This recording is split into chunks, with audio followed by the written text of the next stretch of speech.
Sir, আজকে আমরা কোন মুভির লাইফ লেসনের ব্যাপারে জানবো? এই তো না অভিদা, টিচার তুমি ছোট দিয়ে আমাদের সবাইকে পড়ালে তুমি, আর এখন স্যার বলে আমায় চিকিয়ে নিচ্ছ, বলো এগুলো ঠিক নয় জানো তো। আরে মজা করছিলাম রে ভাই, তোর মুভি অ্যানালিসিসগুলো সত্যি দারুণ হয়, তাই আর কি তোর সাথে এসব ডিসকাস করি। Good films make your life better. জানি তো, that's why only believe in lord Bobby's নাইও নাইও সুপ্রিমেসি। এই তুই ফালতু কথা বন্ধ করো তো। আর এদেরও বলি আর জীবনে কখনোই দেখলাম না এটা ঠিক সময় মতো এসছি। বাঙালি আর টাইম মেনটেনেন্স দুটোই প্যারালালি চলে খোকা। আমরা বাঙালি নই। সব কিছুতেই তো এক্সেপশন থাকে, কেমিস্ট্রি ভুলে গিয়েছো? আমার ভুল হয়েছে, প্লিজ আনবো। আমাদের আন্ডার গ্রাজুয়েট ডিগ্রিও কমপ্লিট অভিদা, তুমি এখনো পড়াশোনা করে যাবে বলো। পড়াশোনার থোড়ি কোনো শেষ আছে রে পাগলা। এই যে তুই শর্ট ফিল্মগুলো বানাস, এসবের জন্য তোকে স্ক্রিন প্লে রাইটিং, তারপরে ক্যামেরা অ্যাঙ্গেলস, এসব ব্যাপারে তোকে পড়তে হয়, হয় কি না? অভিদা শোনো না, বলছি তো, এবারে বাচ্চার জান নেবে তুমি বলো। আচ্ছা বাদ দে, তোর নতুন স্ক্রিপ্ট কতদূর এগোলো? কোনো প্রোডাকশন হাউস পেলি স্টোরিগুলো পিচ করার জন্য? কতদিনই তুই শুধু শর্ট ফিল্মস বানাতে থাকবি? এবারে ফিচার ফিল্মসের দিকেও এগো। যে কোনো জিনিস ঠিক সময় মতো ইউটিলাইজ না করতে পারলে তার কোনো দাম থাকে না। সময় কিন্তু কারোর জন্য থেমে থাকে না ববি, এটা যেন মাথায় থাকে। জানি গো অভিদা, সবই জানি, কিন্তু এখন আমার রাইটার্স ব্লক চলছে, আর মাথায় কিছু না এলে হাবজি গাবজি লিখে তো কোনো লাভ হবে না। তাছাড়া এই প্রজেক্টের জন্য বেশ একটু রিসার্চ আর ডিটেলিং লাগবে, তাই ওগুলো কমপ্লিট না হওয়া অবধি কিছু লিখতে পারছি না। কি বস, ভালো তো? আরে কটা বাজে খেয়াল আছে? এ আমি তো ঘড়ি পরে আসিনি। 4টে চোখ তো আছে তোমার, ফোনেও টাইম দেখায় না নাকি?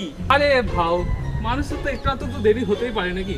তারপরে দুপুরবেলা ভাতটা যখন পেটে পড়ে তখন তো সব বাঙালিদের ঘুমটাই মানে কিছু বাঙালিদের তো ঘুমটাই মাস্ট। এই দেখেছো, এই জন্য তোমাকে বলি ওরা যে টাইম বলবে তার আধ ঘন্টা পরে সবসময় বেরোবে। আরে মামা, ওসব ছাড়ো না, তোমার স্ক্রিপ্ট কতদূর হলো সেটা বলো। তোর আসার আগে আমরা ওটার ব্যাপারেই কথা বলছিলাম রে। দেখ ববি, লোকেরা জীবনে একঘেয়েমি থেকে রেহাই পাওয়ার জন্য কিন্তু যে কোনো মোড অফ এন্টারটেনমেন্ট চুজ করে। তোর মনে হয় যে কেউ কোনো মুভি বা ওয়েব সিরিজ এত সব ফ্যাক্টস মাথায় রেখে দেখতে বসে? তাই এত ফ্যাক্টস অ্যাকুরেট রেখে তুই কী করবি? আমারও সেটা অনেক দিনের প্রশ্ন মামা। আমি তোমার সাথে একমত অভিদা, লোকেরা এসকেপের জন্য এন্টারটেনমেন্টকে কনজিউম করে, কিন্তু তুমি বলো সত্যি কি ওরা ওখান থেকে কিছু শেখে না? আমাদের দেশে এখন এরকম অসংখ্য লোকেরা আছে যারা অনস্ক্রিন যেটাকে দেখে সেটাকেই সত্যি মেনে চলে। লোকেরা কোনো জিনিস পড়ার থেকে যেটা কানে শোনে বা চোখে দেখে সেটাই ওরা বেশি তাড়াতাড়ি বিশ্বাস করে। বাকি মেকার্স বা কন্টেন্ট ক্রিয়েটাররা কী করে আমি জানি না, কিন্তু আমি কখনোই ওরকম কোনো কন্টেন্ট বানাতে ইচ্ছুক নেই যেটা থেকে পরে গিয়ে না কেউ কিছু শিখতে পারে। এই কি অভিনয়, তুমি হাসছো? আরে তেমন কিছু নয় রে ভাই, মাঝে মাঝে তোদের প্রত্যেককে দেখে নিজের দেওয়া শিক্ষাগুলোর ওপর গর্বিত বোধ করি যে যাক, আমার পরিশ্রমগুলো তাহলে ব্যর্থ যায়নি।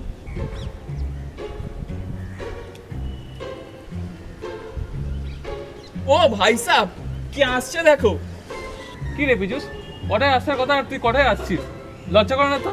টাইম মেনটেনেন্স আর তোর দ্বারা হলো না রে।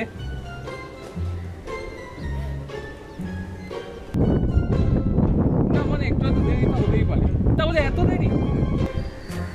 ববি আর অভিদার কথা বাদ দে, আমার সকালে বড় কাজের টাইমিং এদিক ওদিক হতে পারে, কিন্তু ওরা টাইমিংয়ে আসবে না এটা তো হতে পারে না। আমি তো লেট লাতিফ চলে সবাই জানি। তা তুই কটার সময় এসেছিস শুনি একটু? তোর আসার 5 মিনিট আগে এসেছে ও। বাঙালিরা কখনোই অসীম। চুপ কর না রে ভাই, নতুন কিছু বলার থাকলে বল। এই একই জিনিস তুই কতবার শোনাবি? আর তোর এত লেট হলো কেন? একটা কোম্পানিতে ভ্যাকেন্সি ছিল গো, তাই ইন্টারভিউ দিতে গেছিলাম। ইন্টারভিউ দিয়ে বাড়ি ফেরার টাইমে একটু লেট হয়ে গেল, ওই কারণেই আসতে একটু দেরি হলো আর কি। বুঝলাম। তা ওরা সিলেকশনের ব্যাপারে কিছু বললো? দিয়ে তো আসলাম, দেখি কি হয় এরপর। ফোন করবে বা মেল করে জানাবে হয়তো। কাকে? এই দেখছো তো বিদা, ওর সব কথাতেই তোদেরকে এরম রিয়াক্ট করতে হবে? ওই দেখো আমরা কি করলাম। ব্যাস, আর কথা বাড়াতে হবে না। এবারে কি তোরা ফুচকা খেতে যাবি নাকি যাবি না? অভিদা, আমি না হোমিওপ্যাথি ওষুধ খাচ্ছি আজকাল, তাই আজকে আর ফুচকা খেতে যাবো না। যে মানুষ ফুচকাকে না করে তার উপরে সহজে বিশ্বাস করা উচিত নয়, বুঝলি ভাবি? আর যে মানুষ মিষ্টি দই, বিরিয়ানি, আলু চপকে না করে তাকে বাঙালি হিসাবে মানুষ দেওয়া উচিত না, বুঝলি ভাবি? আমায় মিডিয়াম না রেখে কথাগুলো একে অপরকে ডাইরেক্টলি বলতেই কোথাও ব্যথা করছে আপনাদের। এই চুপ কর তো, চল এবারে। বলো আমি কি করি, বারণ করিস। আমি তোকে বলে দিলাম আগে দেরি কে করে নাকি টাকা খাওয়া ভাই যদি না হয়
আরে ভাই ভাই ভাই ভাই নাচতে ভাই করছি তুই তার মধ্যে ছেড়ে লাগছিস। আরে ভাই হেডফোন নিয়ে কি করে গেম খেলছি? তুমি আসিস না শোন না, তোরা কি এখন বিজি আছিস?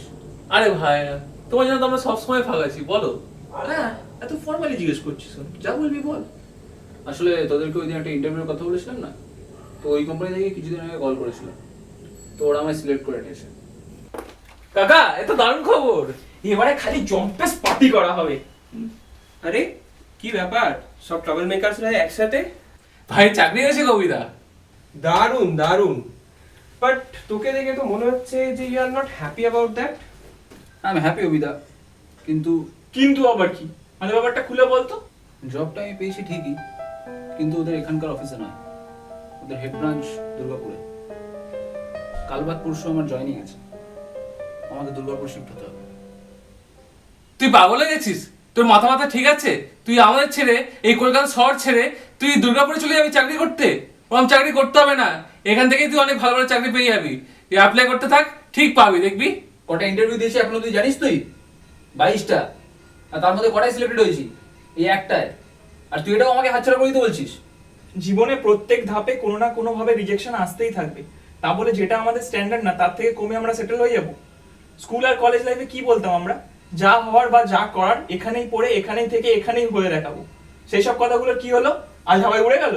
जिंदगी में आगे बढ़ने के लिए मूव ऑन करना पड़ता है। জিতু ভাইয়া, কোটা ফ্যাক্টরি, নিজেই তো কতগুলো করতে থাকিস, আজকে নিজেই ভুলে গেলি কতগুলো। তুই কিন্তু আরো একবার ভেবে দেখতে পারতিস পীযূষ। না মানে এরম কি ভাববো বিদা, অন্তত কিছু না করার থেকে কিছু তো করা একটা বেটার।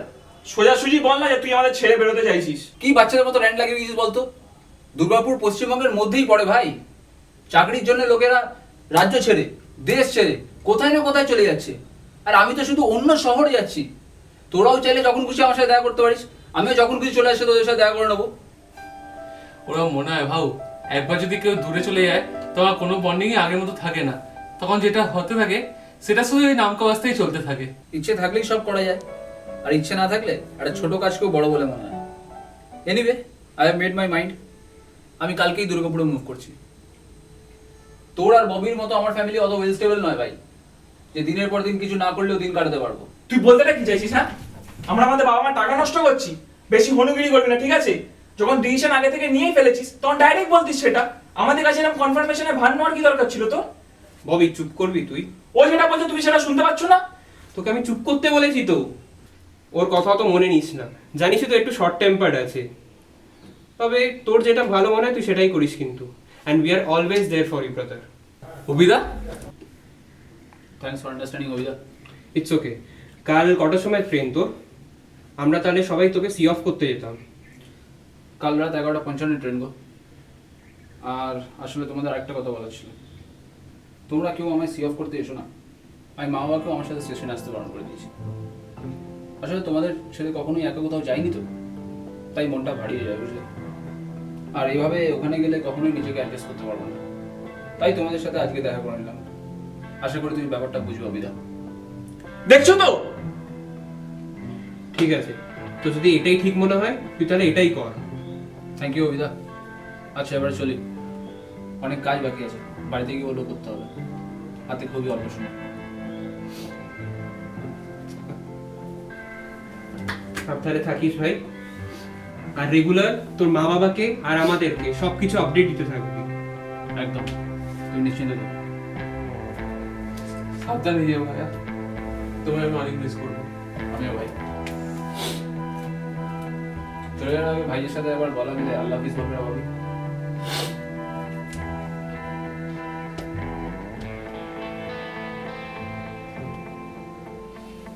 সাবধানে থাকিস।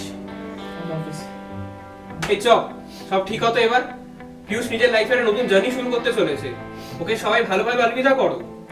চলো।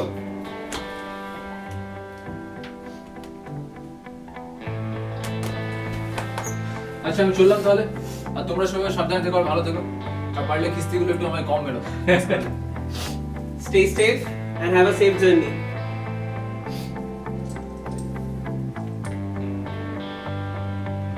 লেট লাতিফি যে সবার আগে এক্সিট নিয়ে নেবে এটা কখনোই ভাবিনি আমি। It happens. Life है, चलता है, छोटो। আবার কি, চলো জানে তো अब छोड़ो भी चलो जाने।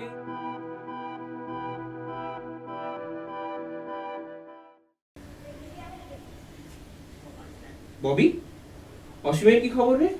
প্রায় এক সপ্তাহ ধরে ওর কোনো পাত্তাই নেই। আমায় তো কিছু বলেনি গো। আমি জানতাম তোমাকে হয়তো কিছু বলেছে। দেখো বাড়িতে আবার মনে হয় ঝামেলা করেছে। এমনিতেও ওর যে ইলাস্ট্রেটর হওয়ার ইচ্ছা সেটা তো ওর বাড়ির কেউ মেনে নেয় না। আর ওনাদের অনুযায়ী ও হায়ার স্টাডিজ করতে নারাজ। এই নিয়েই তো সারাক্ষণ লেগে থাকে, জানোই তো। তা আমার মনে হয় একটা ফোন করা উচিত ওকে। দেখো ফোন করেছে।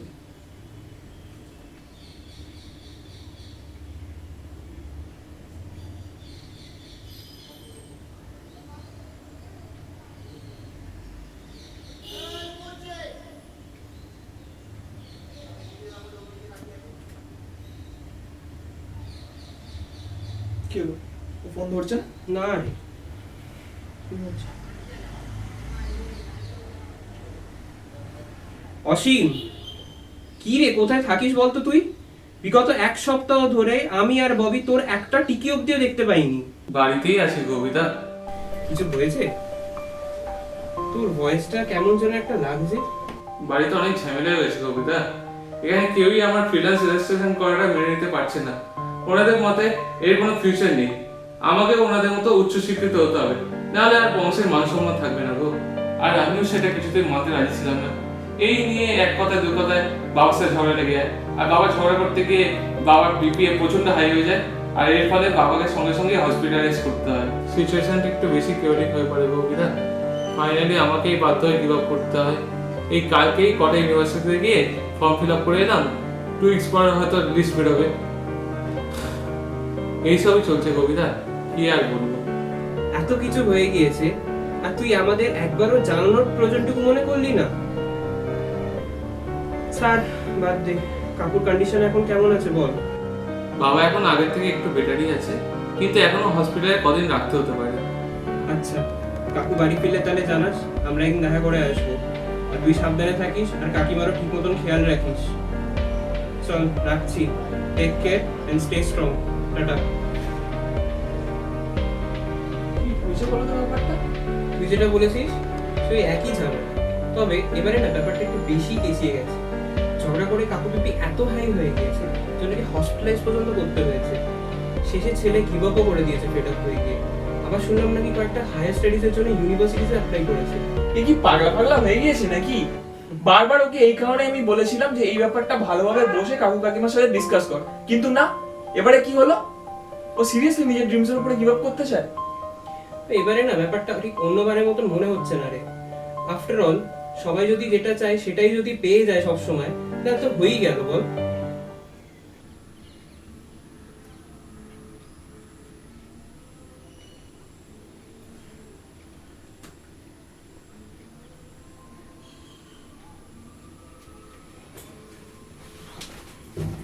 অভিদা, আমার না একটা কথা বলার ছিল।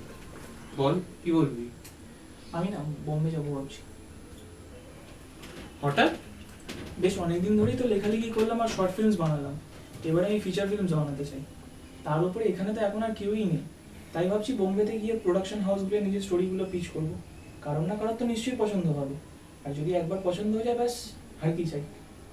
সত্যিই তো, এখানে এখন আর কেউই নেই। जिंदगी में आगे बढ़ने के लिए तो मूव ऑन करना ही पड़ता है। কিছু বললে? কই না না। আচ্ছা তাহলে কবে বেরোবি বলে ঠিক করেছিস? কাল সাইবারে গিয়েছিলাম টিকিটের জন্য, আজ সকালে ওরা আসতে বলেছে। এখন তাহলে গিয়ে একবার দেখে আসবো ভাবছি। নিশ্চয়ই, এখন একবার তাহলে গিয়ে দেখে আয়। আর একটা কথা, তোর এই এলবো ক্রাচটা নিয়ে বাইরে দৌড়ঝাঁপ করতে কোনো অসুবিধা হবে না তো? এখানে আমরা সবাই থাকতাম, কিন্তু ওখানে তো নতুন লোক, নতুন জায়গা, তুই নিজেকে সামলাতে পারবি তো? জীবন থাকলে লড়াইও থাকবে, আর যদি বেঁচে থাকতে চাই তাহলে লড়াই চালিয়ে যেতে হবে। ইনফ্যাক্ট গুরুদেব কি বলেছেন, the best way to escape through your problems is to face them.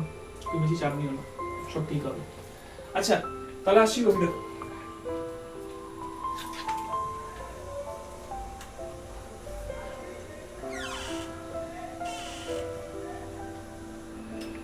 অভিদা, বল রে। আমি যেটা করছি সেটা ঠিক করছি তো? कहीं पर पहुंचने के लिए कहीं से निकलना बहुत जरूरी हो जाता है। वक्त रहते कट लेना चाहिए, वरना गिले शिकवाए होने लगते। এই কোডগুলো শুনে শুনে তো কান পচে গেল রে। অ্যান্ড আই গেস যে নিজে এই কোডগুলো অন্যদেরকে শোনায়, তারও মাঝে মাঝে না অন্যদের থেকে এই কোডগুলো শুনতে লাগে। চলো, চাপ নিও না, সব ঠিক হয়ে যাবে।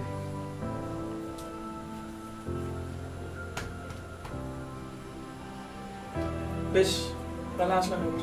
আয়।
কিরে পীযূষ, কবিতা বলছি রে, মনে আছে তো নাকি ভুলেই গেছিস আমাদের? দুস কি যে বলো না অভিদা, বলো কেমন আছো? আর ববি, অসীম, ওরা সব কেমন আছে? আমি তো ভালোই আছি ভাই। কলেজ বাড়ি, বাড়ি কলেজ করতে করতেই আমার দিন কেটে যাচ্ছে। আচ্ছা, হ্যাঁ, অসীম ও তো হায়ার স্টাডিজ করছে। ওর আর ফ্রিল্যান্স ইলাস্ট্রেটর হওয়ার স্বপ্নটা হলো না। অনেক ঝামেলা হয়েছে ওর বাড়িতে, সে না হয় তোকে পরে একদিন সব বলবো। ওকে। আর ববিও এখানে নেই জানিস, ও বম্বে চলে গিয়েছে। ছেলে এখন পুরোপুরি ভাই ফিচার ফিল্মস বানাবে বলে ঠিক করেছে। ও আচ্ছা, তুই কি কোনো কাজে ব্যস্ত আছিস এখন? হ্যাঁ, শোনো না অভিদা, এই কদিন একটু কাজের প্রেশার আছে বুঝলে। আমি তোমায় পরে ফোন করে নেবো। তুমি ভালো থেকো। আর ববি, অসীম ওরা কেমন আছে আমাকে টেক্সটে জানিও। রাখলাম, ঠিক আছে?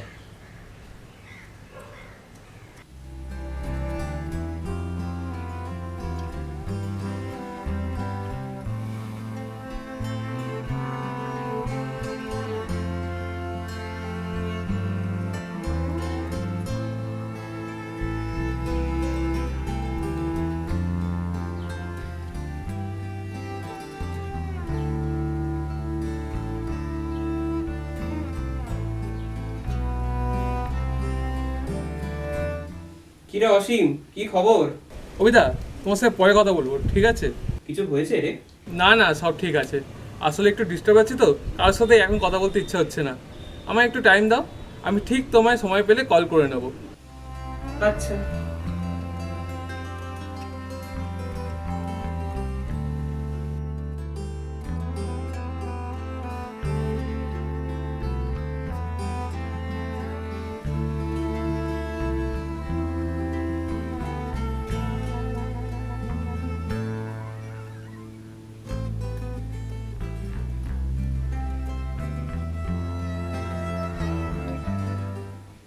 আরে কি খবর অভিদা, বলো কেমন আছো? সেই আমি না ফোন করলে তো তোমার অভিধার কথা ভুলেও মনে পড়ে না। আমি ভালো আছি ভাই, তুই বল কেমন আছিস? এই চলছে গো। স্টোরি পিচ করলি কাউকে? কারো পছন্দ হলো শুনে? বেশ কয়েকজনকে স্টোরিগুলো শুনিয়েছি গো। সবাই স্টোরিগুলো শুনে বলে পরে ফোন করে জানাবো, কিন্তু সেটা আর কেউ করেনি। রিসেন্টলি একটা অ্যাড এজেন্সিতে অ্যাসিস্ট্যান্ট ডিরেক্টর হিসেবে কাজ করছি। বাকি তোমার এই প্রোডাকশনের মধ্যে চক্কর তো লাগাতেই থাকি, তারপরে দেখি কতদূর কি হয়। মন খারাপ করিস না রে ভাই, তুই তোর 100% এফর্ট দিতে থাক, দেখবি সব ঠিক হবে, তুই এর ফলাফল ঠিক পাবি। আচ্ছা, খাওয়া দাওয়া ঠিকঠাক করছিস তো? ঘুম ঠিক মতো হচ্ছে? খাওয়া দাওয়া নিয়ে সেরকম কোনো চাপ নেই, কিন্তু ঘুম তার কোনো ঠিক ঠিকানা নেই। যখন ঘুম পাই তখন কাজের চাপের জন্য ঘুমাতে পারি না, আর যখন টাইম পাই তখন এসব অন্য কথা চিন্তা করতে করতে আর ঘুম আসে না। তাই কাল থেকে জ্বর হয়েছে বলে আজ ঘরে রয়েছি, নাহলে এই সময় তো কথা বলার টাইমই পেতাম না। সে কি রে, ডক্টর দেখিয়েছিস তুই? ধুস, ওই প্যারাসিটামল ছিল, খেয়ে নিয়েছি। আজ রেস্ট নিলে এমনিই ঠিক হয়ে যাবে। কিন্তু তাও যদি জ্বর না কমে তাহলে একটা ডাক্তার দেখিয়ে নিস। আচ্ছা, তোর পীযুষ আর অসীমের সাথে কথা হয়? না গো অভিদা, সেই তোমার বাড়িতেই যা লাস্ট ওদের সাথে কথা হয়েছিল ওটাই। তারপর ওরাও আর কোনোদিনও ফোন করেনি, আর আমি ওই কাজের মধ্যে সময় পাই না যে আমি ওদের একটু ফোন করবো। বুঝলাম। আসলে আমিও ভাবছি ওদের একটা ফোন করব। তুই টাইম পেলে না হয় একটা ওদের ফোন করে দেখিস কেমন আছে ওরাও। বেশ বেশ, আর তুমি যদি আমার আগে ওদের ফোন করে নাও তাহলে কিন্তু ওদের খবরটা আমায় জানি। হ্যাঁ হ্যাঁ, একদম একদম। অভিদা, তোমাদের সবাইকে খুব মিস করি, জানো তো? কি সুন্দর আমরা সবাই একসাথে মিলে দিনগুলো কাটাতাম। অনেক মনে পড়ে, জানো তো, ওই দিনগুলোর কথা। আমারও রে ভাই, আমারও। ঠিক আছে, রাখলাম তাহলে, আবার পরে কথা হবে। সাবধানে থাকিস। হ্যাঁ অভিদা, আল্লাহ হাফিজ।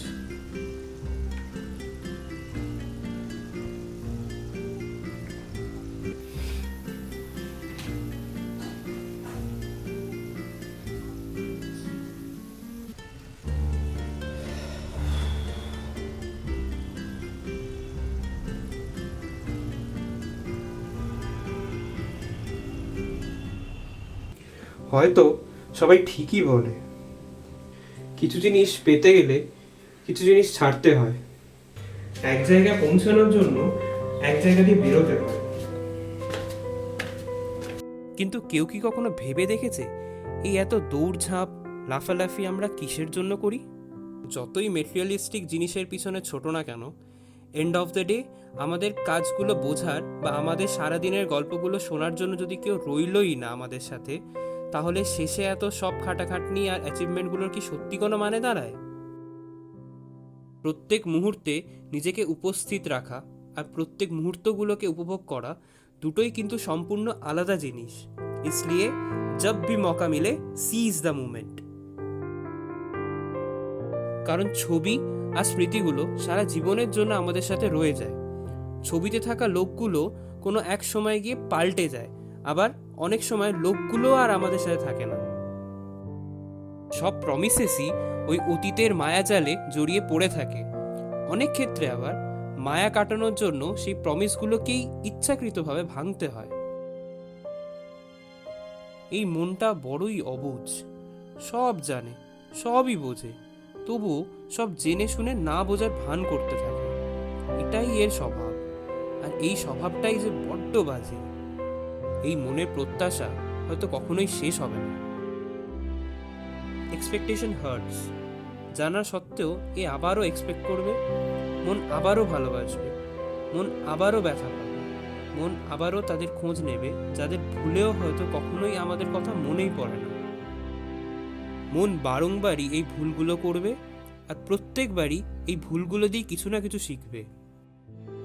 কারণ মন জানে যে এই মনের কারণেই আমাদের মানুষ বলা হয়। সন্ধ্যা নামার আগে পাখিরা যেমন তাদের বাসায় ফিরে আসে, ঠিক তেমনই একটা সময়ের পর মানুষদেরও কিন্তু সবশেষে তাদের বাড়িতেই ফিরে আসতে হয়।